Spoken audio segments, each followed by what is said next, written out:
Welcome back for another encouragement video.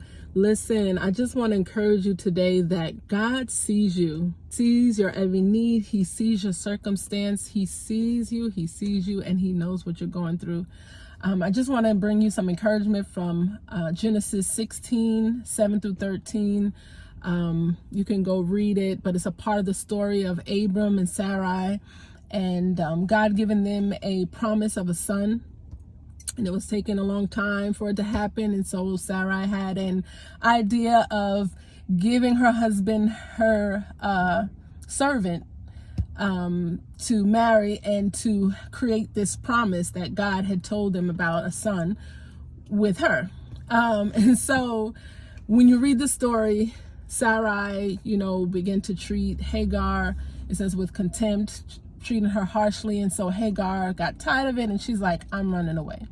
And so that's where we will pick up. I'm going to read from Genesis 16, 7 through 13.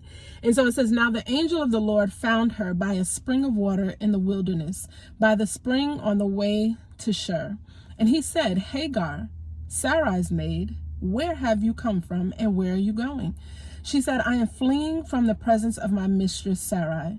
The angel of the Lord said to her, return to your mistress and submit yourself under her hand. Then the angel of the Lord said to her, I will multiply your descendants exceedingly, so that they shall not be counted for multitude. And the angel of the Lord said to her, behold, you are with child, and you shall bear a son. You shall call his name Ishmael, because the Lord has heard your affliction. He shall be a wild man, and his hand shall be against every man, and every man's hand against him, and he shall dwell in the presence of all his brethren. 13. Then she called the name of the Lord who spoke to her, you are the God who sees. For she said, have I also here seen him who sees me? Therefore the well was called Beer Lahai Roi.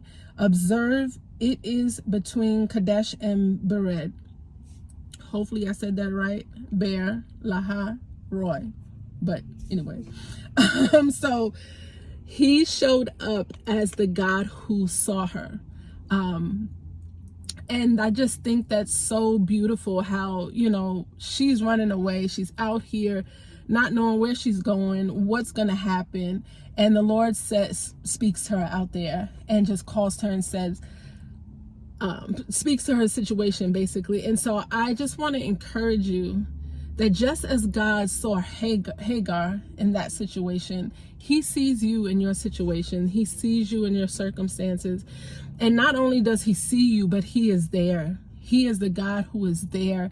He is going through it with you. He was there before, he's there during, and he will be there after, and he will continue to be. He is your Father and he loves you. And so I just wanted to encourage you that he sees you and he knows and he is working it out on your behalf. His word is true. His promise that he gave unto you is true. And just like Abraham and Sarah, when he gave the promise, though it tarried, it came to pass. Outside of them creating the Ishmael, it came to pass because if God says it, it has no choice but to be. And I also want to read Psalm 139, which just bless my soul. Just to leave this with you, go back and read it. This is Psalm 139, the TPT, the Passion Translation, one of the translations that I really enjoy. And it says, Lord, you know everything there is to know about me. You perceive every movement of my heart and soul, and you understand my every thought before it even enters my mind. You are so intimately aware of me, Lord. You read my heart like an open book, and you know all the words I'm about to speak before I even start a sentence. You know every step I will take before my journey even begins. You've gone into my future to prepare the way, and in kindness you follow behind me to spare me from the harm of my past. You have laid your hand on me. His hand is on you. To lay his hand on me. Okay. 6. This is just too wonderful, deep, and incomprehensible. Your understanding of me brings me wonder and strength. Where could I go from your spirit? Where could I run and hide from your face? If I go up to heaven, you're there. If I go down to the realm of the dead, you're there too. If I fly with wings into the shining dawn, you are there. If I fly into the radiant sunset, you're there waiting. Wherever I go, your hand will guide me. Your strength will empower me. It's impossible to disappear from you or to ask the darkness to hide me, for your presence is everywhere, bringing light into my night. He is bringing light into your situation and circumstances. There is no such thing as darkness with you. The night to you is as bright as the day. There's no difference between the two. You formed my innermost being, shaping my delicate inside and my intricate outside, and wove. You formed my innermost being, shaping my delicate inside and my intricate outside, and wove them all together in my mother's womb. I thank you, God, for making me so mysteriously complex. Everything you do is marvelously breathtaking. It simply amazes me to think about it. How thoroughly you know me, Lord. You even formed every bone in my body when you created me in the secret place. Carefully, skillfully, you shaped me from nothing to something. You saw who you created me to be before I became me. Before I'd even seen the light of day, the number of days you planned for me were already recorded in your book. Every single moment you are thinking of me. Just Selah and meditate on that. Every single moment the Lord is thinking of you. You are on his mind. How precious and wonderful to consider that you cherish me constantly in your every thought. Oh God, your desires toward me are more than the grains of sand on every shore. When I awake each morning, you're still with me. And I'm going to start right there, verse 18. Please go back and read that. You can just meditate on those verses alone and just think about the Lord seeing you and thinking about how he created you and thinking about how he's guiding you, and just think about the goodness of the Lord.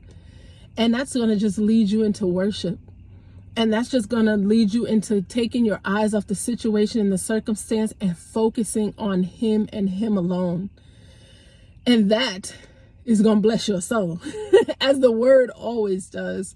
The word is enough. There's nothing that we can add to it, and there's definitely nothing that we need to take away from it. The word is enough. Jesus is enough.